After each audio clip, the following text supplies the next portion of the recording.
Buenas tardes, queridos hermanos. Estoy muy contento de estar aquí en esta pequeña comunidad dominicana en su mayoría. Yo sé que hay otras nacionalidades presentes, pero ya me han dicho que algunas de esas nacionalidades incluso ya se han autoidentificado como dominicanos por la abrumadora presencia de nosotros aquí en esta pequeña, digamos, comunidad que nos rodea. Para mí es un gozo estar con ustedes. Hace unos meses que ya estoy en contacto con el pastor Lisael y había escuchado de su iglesia porque hay varios hermanos nuestros de nuestra congregación que han venido en el pasado. Estuvo aquí el pastor Luis Núñez, si mal no recuerdo, estuvo aquí también Moisés Gómez y su esposa Betsy, que son hermanos muy queridos. Están ahora mismo en un estado norteamericano, pero ya eran parte de la IBI, perdón. Y también nuestros hermanos Carlos Dayet y Odris, que estuvieron aquí también compartiendo con ustedes. Así que de alguna manera les conozco y es, digamos, cercano a mí esta comunidad por todo el contacto que hemos tenido. Para mí es un desafío hablarles, por un lado, porque como ya me han visto en video y ya han leído algunos mi libro, pues, ¿qué le diré yo que ya no hayan escuchado? Yo espero que Dios renueve las cosas que se digan y la manera en que se diga, de tal manera que sirva de edificación de nuevo para ustedes. Como le dijo Lisael, mi esposa Charvela me acompaña y mis hijos se quedaron allá en Santo Domingo. Tengo dos hijos, uno de 16 años y otro de 11 años, Elías y Daniel. Y como ustedes imaginarán, los nombres son bíblicos. Recuerdo que los nombré una vez que estaba enseñando, en una ocasión cuando nació Elías, estaba enseñando sobre Elías, y en otra ocasión cuando nació Daniel, estaba enseñando sobre Daniel. Y pues ambos profetas marcaron mi vida y pues ahí están los nombres puestos a los hijos.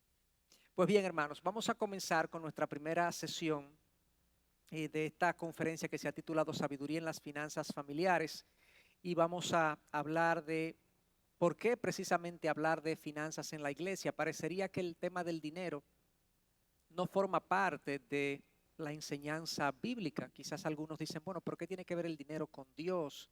De hecho, mucha gente entiende que el dinero no es muy divino, que digamos. Dios no tiene que ver mucho con el manejo monetario. Eso es una cosa del mundo, eso es una cosa que pasa aquí abajo, y como que Dios no quiere mucho saber de dinero, pero en realidad la Biblia nos instruye mucho al respecto. Hay un pasaje que no se dijo por motivo de dinero o de finanzas, pero tiene una aplicación evidente a este tema de finanzas, y es en Primera de Pedro, donde el apóstol le dice a sus discípulos, le dice: como hijos obedientes, no se conformen a los deseos que antes tenían en su ignorancia, sino que así como aquel que los llamó es santo, así también sean santos en toda su manera de vivir, porque escrito está: sean santos porque yo soy santo.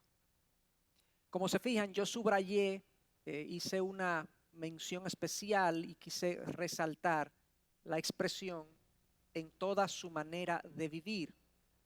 Nosotros que hemos conocido al Señor Jesucristo como Señor y Salvador, y queremos vivir nuestra vida en rendición a su palabra, fíjense cómo el apóstol dice que nosotros, como hijos obedientes, ya no nos conformamos a los deseos que teníamos en nuestra ignorancia. Ya no, esa no es la manera de vivir ahora, sino que ahora, así como el que nos llamó es santo, nosotros debemos ser santos en toda nuestra manera de vivir. Es decir, todos los aspectos de la vida del creyente, absolutamente todos, deben quedar bajo el señorío de la palabra de Dios, bajo el señorío de Cristo. Ninguno de los aspectos de mi vida pudieran quedar fuera. De lo contrario, yo no sería un hijo obediente. Como hijo obediente, yo debo someter entonces todos los aspectos de mi vida, incluyendo el manejo financiero, al gobierno de mi Señor. Eso es lo que se supone debe ocurrir en la vida cristiana. Y de hecho, el caminar cristiano en eso consiste. Consiste en que yo, en la medida que camino con el Señor, voy identificando aquellas áreas de mi vida, aquel proceder de mi vida, aquellas decisiones, reacciones, formas de ser que están por su cuenta para traerlas al gobierno de Dios. De eso se trata el crecimiento en la vida espiritual, en la vida cristiana.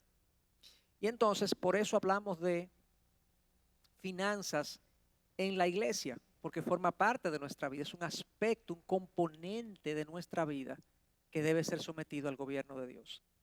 Y en el día de hoy y a lo largo de mis presentaciones, voy a hablar de más que técnicas. Lo voy a explicar un poquito ahora lo que tiene que ver con la técnica, pero yo decía en una cita de mi libro, decía, como economista he podido aportar técnicas financieras para ayudar a los aconsejados. Como pastor he podido ver un aspecto con frecuencia ignorado de los problemas financieros, que la mayoría de ellos tiene su origen o su raíz en el corazón humano. Cuando la gente viene con una inquietud con respecto a su manejo financiero, tienen un problema de deuda, el presupuesto no les cuadra, van a comprar un auto o un carro, como decimos nosotros, o una vivienda, cómo lo hacen, de qué forma lo pueden abordar y enfrentar. Y uno puede darle técnicas, decirle, bueno, toma un préstamo a tal plazo, con tal característica, que te permitan hacer amortización del capital antes del término del préstamo, una serie de cosas técnicas. Pero cuando se presentan los problemas financieros de una persona, sobre todo si son problemas recurrentes, porque a cualquiera se nos presenta un problema que no previmos, se nos enferma un hijo, tenemos un accidente, se nos incendia la casa, perdemos el trabajo. Ese tipo de eventos súbitos que nos desbalancean pueden producir un problema financiero en el hogar, porque ya no hay un ingreso, ya ahora se produce un gasto que no esperábamos.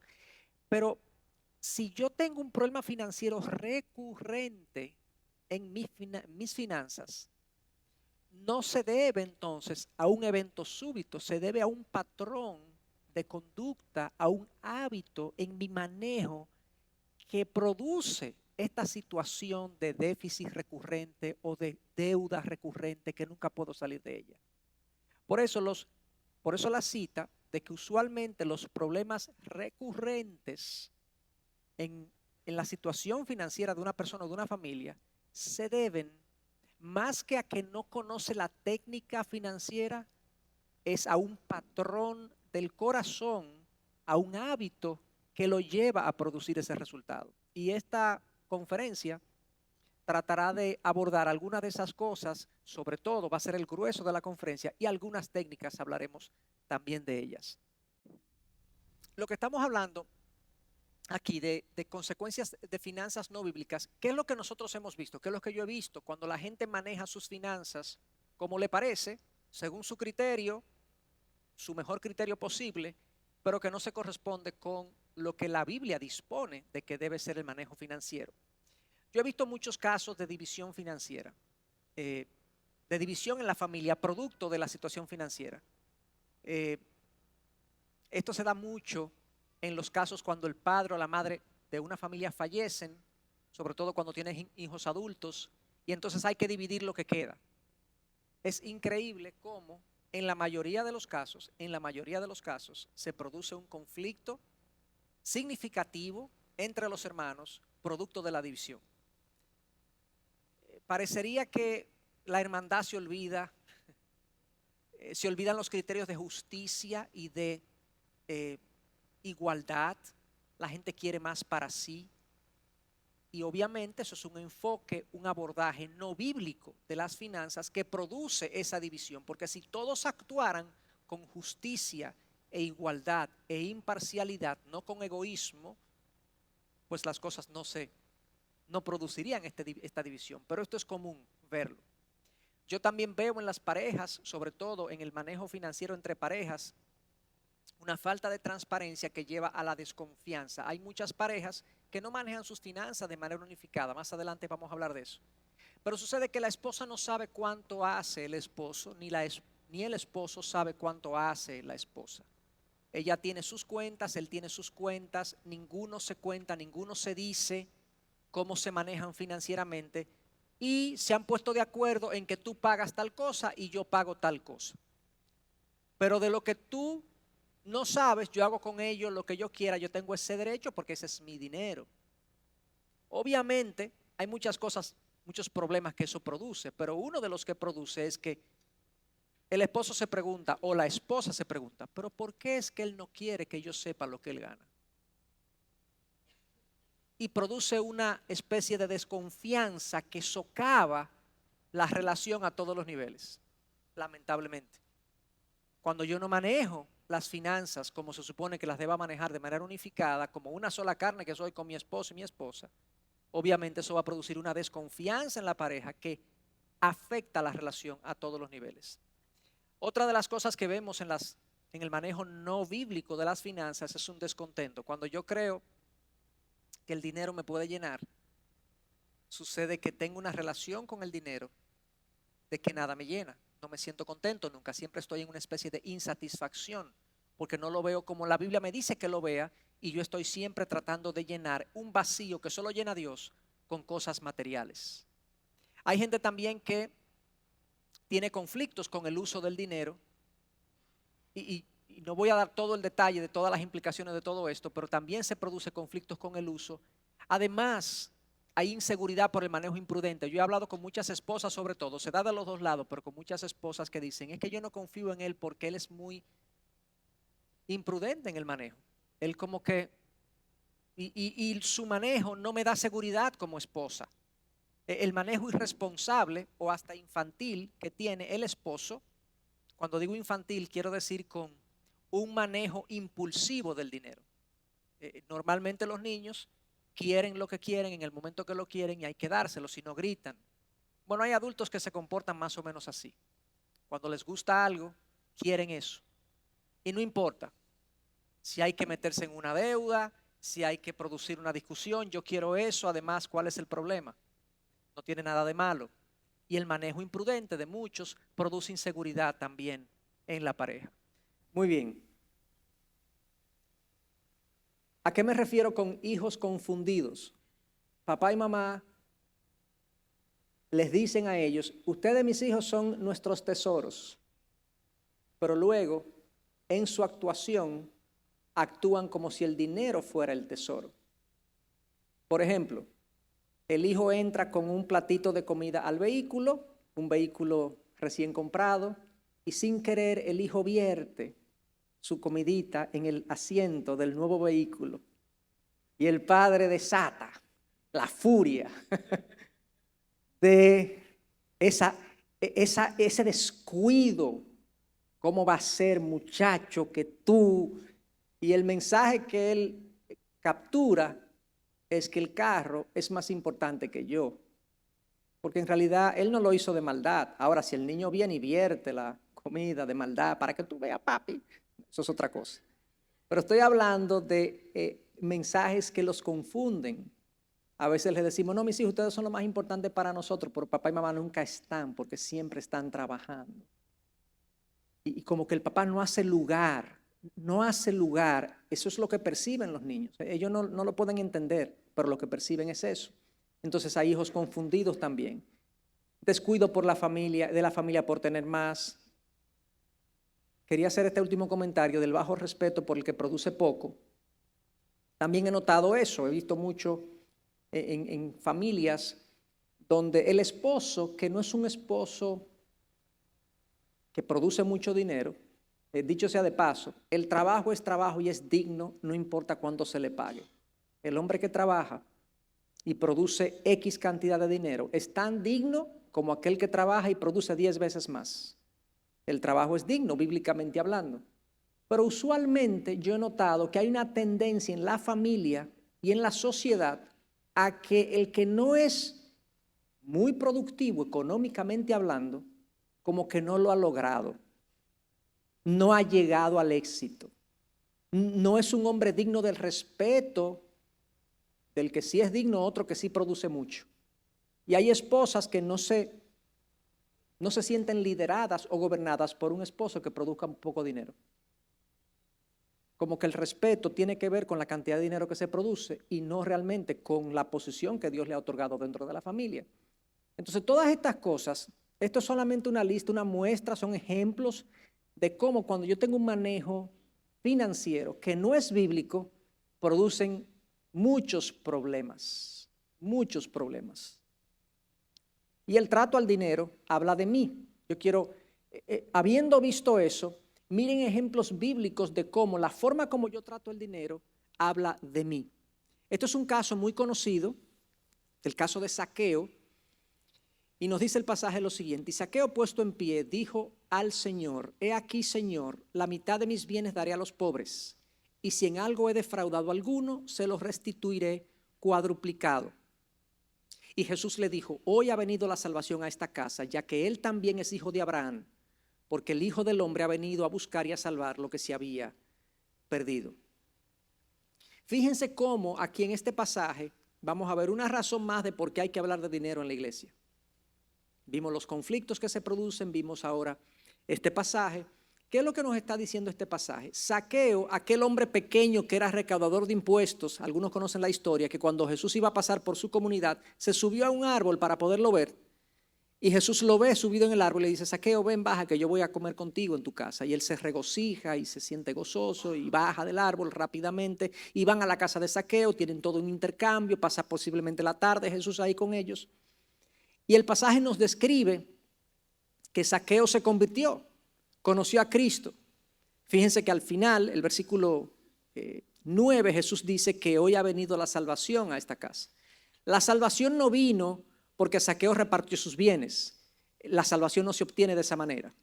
La salvación en Cristo es por gracia, por medio de la fe. O sea, creemos en Cristo como nuestro Señor y Salvador, como aquel que pagó el precio de nuestros pecados, y se nos regala la salvación. Esa es la salvación. Ahora, la salvación produce cosas en la vida de una persona. Y aquí lo que se produjo es que Zaqueo, una vez conoció al Señor, comenzó a manejar su dinero de manera diferente. Y le dice: he aquí, Señor, la mitad de mis bienes daré a los pobres. Se volvió un hombre generoso. Él era un ladrón y pasó de ladrón a generoso. Y si en algo he defraudado a alguno, se lo restituiré. Ahora se convirtió en un hombre honesto, porque él va a devolver, o sea, no solamente va a dar de sus bienes, sino que va a pagar lo que él se robó. O sea, honesto y generoso luego de su conversión. Cuando yo vengo a Cristo, se supone que el manejo de mi dinero debe cambiar. Y esta es una manifestación de ello. Contrario a lo que pasó con Zaqueo, miren lo que pasa con este joven. Contrario, el joven rico, nos dice el pasaje, el joven le dijo: todo esto lo he guardado, que me falta todavía. Jesús le dijo: si quieres ser perfecto, ve y vende lo que posees y dalo a los pobres, y tendrás tesoros en los cielos, y ven y sígueme. Pero al oír esto, el joven estas palabras, se fue triste, porque era dueño de muchos bienes. Y otra vez os digo que es más fácil que un camello pase por el ojo de una aguja que el que un rico entre en el reino de los cielos, o en el reino de Dios. Diferente a Zaqueo, este joven rico no se convirtió. Fíjense que lo que Cristo le dice, él tiene una conversación con el Señor Jesús, y él le pregunta al Señor Jesús: ¿qué tengo que hacer para ser salvo? Y Jesús le dice, no está aquí el pasaje, yo estoy haciendo un relato previo a lo que leímos. Jesús le dice: ¿qué dice la ley? Y él le dice: bueno, la ley dice que no mentir, que no dirás, que no mentirás, que no dirás falso testimonio, que no cometerás adulterio. Bueno, todo eso yo lo he hecho. Dice el pasaje: todo esto yo lo he guardado, que me falta todavía. Y Cristo le dice: si quieres ser perfecto, vende todo lo que tienes, dalo a los pobres y ven y sígueme. Ahí está la salvación. Seguir a Cristo es la salvación. Ahora bien, este individuo tenía un problema de materialismo y de idolatría al dinero. Porque Cristo le dice: tú quieres ser perfecto, tú quieres ser salvo, bueno, haz esto y sígueme. Ahí está tu salvación. Y él se fue triste porque era dueño de muchos bienes. Decidió aferrarse a su riqueza que seguir a Cristo. Y por eso es que el Señor Jesús dice al final: es más fácil que un camello entre por el ojo de una aguja que un rico pase al reino de los cielos o entre en el reino de Dios. En este caso, Jesús está diciendo: las riquezas en muchas ocasiones serán un impedimento para que la gente se rinda al Señor. Porque el dinero muchas veces atrapa nuestro corazón, nos hace pensar que ellas nos llenan. Y eso produce un problema en mucha gente. Y esto fue diferente a Zaqueo, que hizo todo lo contrario. Por último, quiero leer un último pasaje también, indicando precisamente cómo el dinero y cómo yo me relaciono con el dinero habla de la condición de mi corazón. Este es un relato de Juan el Bautista y nos dice así el pasaje. Y las multitudes le preguntaban, ¿qué pues haremos? Juan les respondía, el que tiene 2 túnicas, comparta con el que no tiene. El que tiene que comer, que haga lo mismo. Vinieron también unos recaudadores de impuestos para ser bautizados y les dijeron, maestro, ¿qué haremos? No exijan más de lo que se les ha ordenado, respondió Juan. También unos soldados le preguntaban, ¿y nosotros qué haremos? A nadie quiten dinero por la fuerza. Les dijo, ni a nadie acusen falsamente y conténtense con su salario. Con Juan el Bautista hubo un intercambio también. Juan el Bautista predicaba el arrepentimiento y que la gente volviera a Dios. Ahora, ¿cómo se evidencia un corazón arrepentido? Hay múltiples evidencias de un corazón arrepentido. Arrepentimiento literalmente lo que significa es dar la vuelta en U. Si yo iba en esa dirección, doy la vuelta en U y ahora voy en esta dirección. El que se arrepiente deja de hacer las cosas por las que se arrepiente. En este caso, Juan lo aplica al tema del dinero. Le dice, ¿ustedes están arrepentidos? Bueno, pues compartan lo que ustedes tienen, compartan su dinero. Y los soldados venían, ¿y nosotros qué haremos? Bueno, al final dice, a nadie le quiten dinero por la fuerza, soldados, no roben, no le quiten el dinero por la fuerza, extorsionando a la gente, a nadie acusen falsamente, y me llama la atención, y conténtense con su salario. O sea que el que está arrepentido y comienza a caminar con Dios, hasta más contento con lo que tiene se vuelve, se supone que debe volverse. Todo eso tiene que ver con mi relación con el dinero, con mi relación con las finanzas. Entonces, por eso este autor decía, como el hombre trata el dinero, es la prueba más decisiva de su carácter. Cómo él lo hace, cómo él hace dinero y cómo él lo gasta. Es la prueba más decisiva de su carácter. En conclusión, la forma en que manejamos nuestro dinero es una demostración externa de una condición espiritual interna. La manera como yo manejo el dinero, como yo lo obtengo, si lo obtengo por maneras legítimas y válidas y honestas, y cómo lo gasto, si lo manejo con prudencia, con sensatez, con criterio, esa relación mía con el dinero habla de mi condición interna. Y habiendo dicho eso, quiero hacer una aclaración que es necesaria porque parecería que estoy hablando en contra del dinero y en realidad no estoy hablando en contra del dinero, sino en contra de actitudes mías y formas de manejarlo que sí son pecaminosas. Pablo, esto es un pasaje muy conocido, hablando de esto le dice a su discípulo Timoteo, pues el amor al dinero es la raíz de toda clase de mal. Y algunas personas en su intenso deseo por el dinero se han desviado de la fe verdadera y se han causado muchas heridas dolorosas. El problema aquí, según Pablo, es el amor al dinero. Yo puedo tener poco dinero, pocas posesiones materiales y amar el dinero y amar las posesiones. Y puedo tener mucho y no amar las posesiones. Todo depende de mi disposición interna hacia eso. En este caso, Pablo dice que el que ama el dinero, yo voy a explicar eso qué significa, el que ama el dinero es la raíz de toda clase de mal. Cuando yo tengo un amor, un afecto emocional por lo material, eso degenera en múltiples problemas en mi vida. Problemas conmigo mismo, problemas con mis relaciones con los demás, problemas con Dios, cuando yo amo el dinero. ¿Y a qué se refiere Pablo cuando él dice amo el dinero? Bueno, cuando el dinero gobierna mis acciones. Cuando mi deseo de tenerlo gobierna lo que yo hago. Y ahorita vamos a hacer algunas preguntas de evaluación personal de si amamos o no amamos el dinero. Entonces, este es el problema con las finanzas. No es tanto el tenerlas, sino el amarlas. Y alguien decía, con relación a esto, este es un comentario que aprecio mucho con relación al dinero, y dice, el dinero en realidad es una de las posesiones menos satisfactorias. Indudablemente quita algunas ansiedades, pero introduce tantas como quita.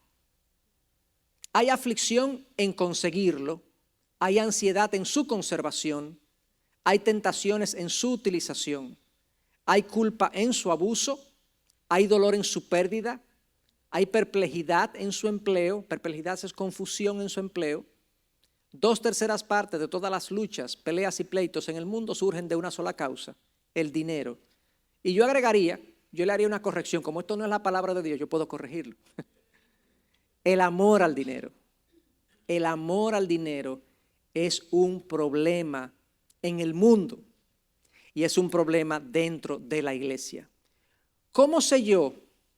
¿Cómo sabemos nosotros si amamos al dinero? Algunas preguntas básicas, porque ese es el problema de amarlo, de tener un afecto hacia esas cosas. Bueno, en primer lugar, preguntémonos si estamos dispuestos a pecar por ganar más dinero. ¿Estamos dispuestos a pecar por ganar más dinero? Y aquí hay múltiples cosas que podemos pensar, pero a la gente le resulta, por ejemplo, muy fácil mentir. Yo me imagino que eso pasa en todo el mundo, quizás menos aquí. Pero en cuanto a esto, en cuanto a sus declaraciones fiscales, como yo he estado en el mundo financiero por muchos años y he hablado con mucha gente, en República Dominicana eso es algo normal, totalmente normal. Eso es, el que no lo hace es como que, o sea, tú le vas a dar este dinero a toda esa gente que lo que está haciendo es robándoselo. Esa es la justificación de todo el que miente, pero al final es cierto que aquel es un ladrón, pero tú eres un mentiroso. Aquel incumplió como funcionario y tú incumpliste como ciudadano. Ese es un ejemplo. Pero hay algunas personas que también, por quedarse con más, en una operación comercial, hacen una promesa que no cumplen. No, yo te voy a entregar tal día, o de tal forma, o te voy a dar tal garantía, y sobrevenden su producto con mentiras, con cosas que no pueden sostener por ganarse el negocio. Y así estamos dispuestos a ganar pecando. Eso es una indicación de amor al dinero. Porque si yo amara más la verdad de Dios y amara más a Dios, yo diría, no, yo no puedo hacer eso, aunque me gane más dinero. Eso es una indicación. Otra indicación de mi amor al dinero pudiera ser si me siento tentado a ostentar lo que tengo. A ostentar. Ostentar es querer lucir lo que yo tengo, que la gente vea lo que yo tengo. No sé si a ustedes les ha ocurrido que a veces uno se encuentra con una persona que tiene muchos años que no ve y uno la ve llegar en un buen vehículo y la ve llegar con una buena ropa y su apariencia externa es que a fulano le ha ido muy bien en la vida, ¿verdad? Porque nosotros asociamos que el que le ha ido económicamente bien, le ha ido bien. Eso es lo que uno entiende. Si te fue económicamente bien, te ha ido bien. Entonces, ¿qué pasa? Hay mucha gente que como entiende que el que está bien económicamente es que le ha ido bien en la vida, la gente quiere aparentar que nos ha ido bien.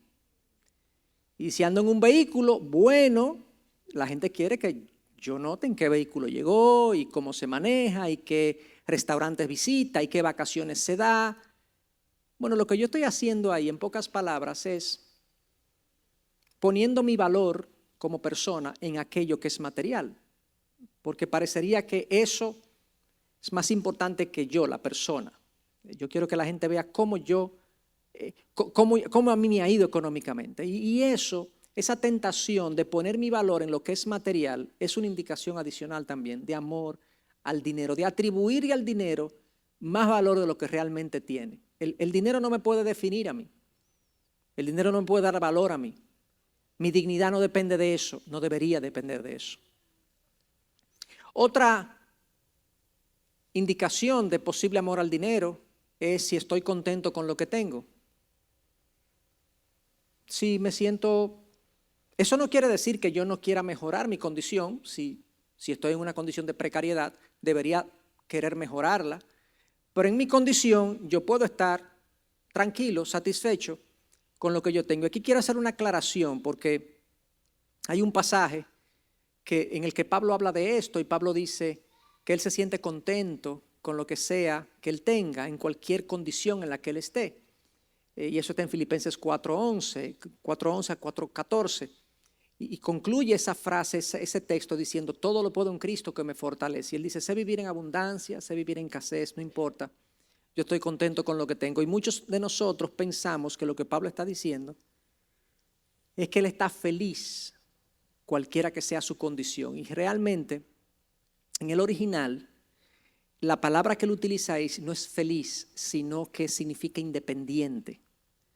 Es una persona, estar contento, según el texto de Pablo, de que estoy contento cualquiera que sea mi condición, es que yo soy independiente de mi condición económica. Yo me siento igual, no importa si estoy bien o si estoy mal. O sea, mi estado emocional no depende de si yo estoy bien o yo estoy mal, porque yo todo lo puedo en Cristo que me fortalece, porque el Señor me fortalece. Entonces a eso me refiero con si estoy contento con lo que tengo. Habemos algunos que la condición económica altera completamente mi estado anímico, completamente. Si no tengo todo lo que quiero, me siento down. Si logro lo que quiero, me siento mejor, aunque por un breve tiempo, porque el dinero no llena. El punto es que mi estado anímico depende de lo que tengo, y a eso me refiero con que si yo estoy contento con lo que tengo, si somos independientes de lo que tenemos, lo que no tenemos. Si no lo somos, posiblemente es una indicación de amor al dinero. Otra indicación de amor al dinero es si compro sin necesidad. Vivimos en una generación materialista, consumista.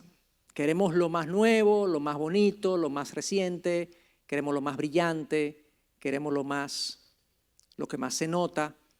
Vivimos comprando cosas que no necesitamos realmente y hasta cierto punto toda la economía, yo que soy economista, hasta cierto punto una gran parte de la economía, una buena parte de la economía depende de que la gente siga comprando cosas que no necesita. Eso es cierto. Yo me pregunto qué sería del mundo si la gente comprara solamente lo que necesita. Es cierto que viviríamos vidas más sencillas, pero quizás más felices. Porque mantener todo el andamiaje con el que nosotros queremos vivir cuesta tiempo que se los extraemos a nuestra familia, a nuestros amigos, a nuestra iglesia.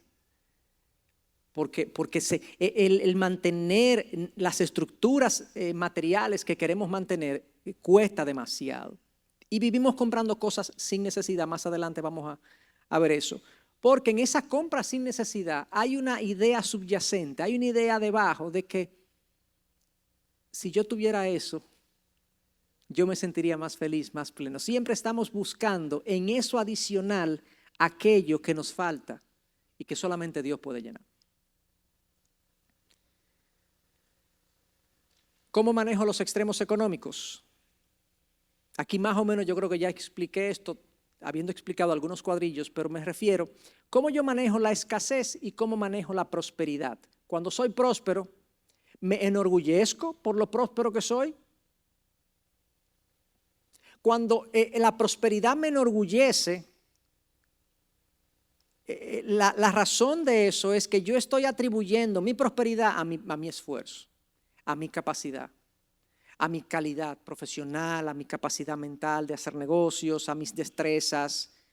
Pablo dice, ¿por qué tú te enorgulleces de cosas que has recibido? Si a ti te regalaron lo que tienes, aún las capacidades, ¿por qué te enorgulleces? Al contrario, la persona que depende de Dios completamente, cuando es prosperada, su gratitud aumenta. Porque ve que la prosperidad es parte de la bendición de Dios para su vida. En algunos casos, cuando hay escasez también, la escasez muchas veces hunde a una persona en un estado depresivo, en un estado de cuestionamiento, a Dios incluso, por la condición económica. Entonces, ¿cómo manejas los extremos? Porque si los extremos económicos te llevan desde el orgullo a la depresión, eso posiblemente es una indicación de tu amor al dinero. Y una sexta pregunta, que no es la última que podemos hacer, pero una sexta pregunta para evaluarnos, es qué tan fácil tú eres generoso, con qué facilidad, digamos, tú abres tu mano, abres tu corazón, abres tu oído al que necesita. cuando a mí me cuesta ser generoso, eso es una posible indicación de amor al dinero. Entonces fíjense cómo, de manera sutil, el dinero puede tener un efecto en nuestro corazón que nosotros no nos damos cuenta, no nos percatamos de él. El dinero es muy poderoso y pudiera desviarnos de manera subrepticia en una dirección espiritualmente peligrosa. Eso lo vamos a ver más adelante, pero espiritualmente peligrosa. Y esta primera sesión, básicamente, lo que yo quería era levantar la inquietud de por qué hablar de finanzas en la iglesia, por qué hablar de dinero en la iglesia. Bueno, esto es un tema, como se pudieron dar cuenta, es un tema fundamentalmente espiritual. Hay muchas de las cosas que nosotros hacemos con el dinero que su explicación está en el estado de nuestro corazón. Quizás yo digo esto y aquí decimos, bueno, pero ¿quién le va a dar tanta mente a la vida? La vida no se puede coger tan a pecho, no podemos darle tanta importancia a esas cosas. Bueno, se supone, como dijimos en el primer versículo, si nosotros somos hijos obedientes del Señor, se supone que debemos vivir de una manera santa, como Él es santo, en todos los aspectos de la vida. Y quisiera concluir entonces con una breve historia de un conocido autor, Matthew Henry, que le robaron.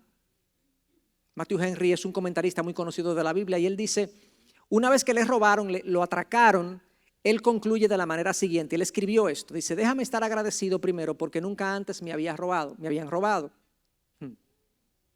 Segundo, porque aunque me quitó la bolsa, no me quitó la vida. Muy bien. Tercero, porque aunque tomó todo lo que poseía, no era mucho. Y cuarto, porque fui el robado y no fui yo quien robó.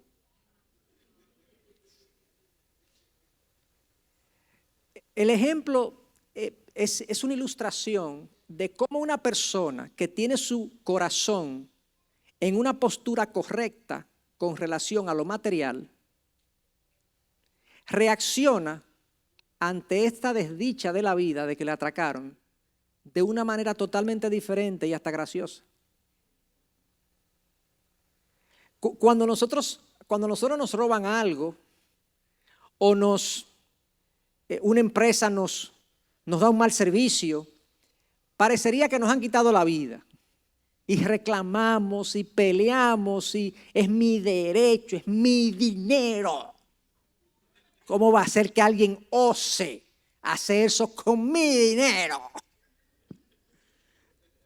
Estoy dramatizando un poco para enfatizar el punto. ¿Por qué esta ira contra el que nos quita dinero, nos falla en lo económico? Porque nuestra postura frente a lo material es incorrecta, es idolátrica. Podríamos abrir mejor las manos, más fácilmente las manos, podríamos sencillamente aceptar las desdichas de una manera mucho más piadosa y santa como este hombre, si el dinero no tuviera esa fuerza que tiene habitualmente en nosotros. Le pasó esto y él dice, bueno, Dios es que sabe, porque al final, hermanos, al final es Dios el que controla absolutamente todos los detalles de nuestras vidas. Entonces, en vista de que mi manejo financiero expone la condición de mi corazón, cambiar mis finanzas requerirá que yo cambie primero. Cambiar, sobre todo cambiar, vuelvo y digo, pueden haber ocasiones en las que uno tenga un problema financiero producto de una situación particular, la pérdida de un empleo, un accidente que tuve, alguna situación no esperada, negativa y afecta mis finanzas. Pero cuando yo tengo un problema recurrente, que yo no salgo de una deuda, de un problema, de una situación, y yo tengo un problema de corazón, no es financiero mi problema, es de corazón, en el que yo debo revisar mis hábitos, mis actitudes y mis posturas frente a lo material, ordenarlas para entonces producir un resultado financiero adecuado. De lo contrario, y eso lo comentaba hace un momento con algunos, nos pasará como les pasa a muchos que hacen dieta, que nos dan la dieta, la seguimos por 2 meses, Ok, rebajamos 30 libras. Y a los 2 meses, como yo no he cambiado mi mentalidad con relación a la comida, a mí lo que me han agarrado me han agarrado la boca y ahí estoy ahí. Para los 2 meses yo me canso y digo, no, pero no se puede vivir la vida así. Así no puede ser. Así no puede ser. Entonces mi mentalidad no ha cambiado. Entonces no es sostenible en el tiempo y yo vuelvo a agarrar las 30 y le agrego 20 más. El punto es que las finanzas pasa igual. En las finanzas, si yo no cambio mi mentalidad y las adecuo a los principios bíblicos del manejo financiero, yo podré hacer una mejora financiera temporal, pero eventualmente me veré en las mismas situaciones porque mi mentalidad no ha cambiado. Entonces esa es la idea que queremos ver en estas próximas sesiones, de que el Señor cambie nuestras ideas, nuestra mentalidad, nuestra postura frente a lo material, de tal manera que generemos un estado de estabilidad financiera y económica a lo largo de nuestra vida, que dicho sea de paso, es parte de un buen testimonio cristiano. Así que hemos llegado al final de esta primera sesión. Permítame orar brevemente y luego creo que tiene un break ahora, anunciarán algo, sí. Vamos a orar. Señor, gracias por los principios de tu palabra que nos guían, que nos dan luz. Señor, es mi oración que cada uno de los que estamos aquí haga un ejercicio honesto de autoevaluación y vea dónde está su corazón con relación a ti y con relación a las posesiones materiales. Señor, sabemos que cambiar nuestras finanzas requiere un cambio de corazón, así que yo te pido que tú nos ayudes y nos des sabiduría para que eso se produzca en cada uno de nosotros y que nuestras familias entonces puedan beneficiarse de yo someter mi manejo financiero a tu señorío, Jesús. Gracias. Amén. Amén.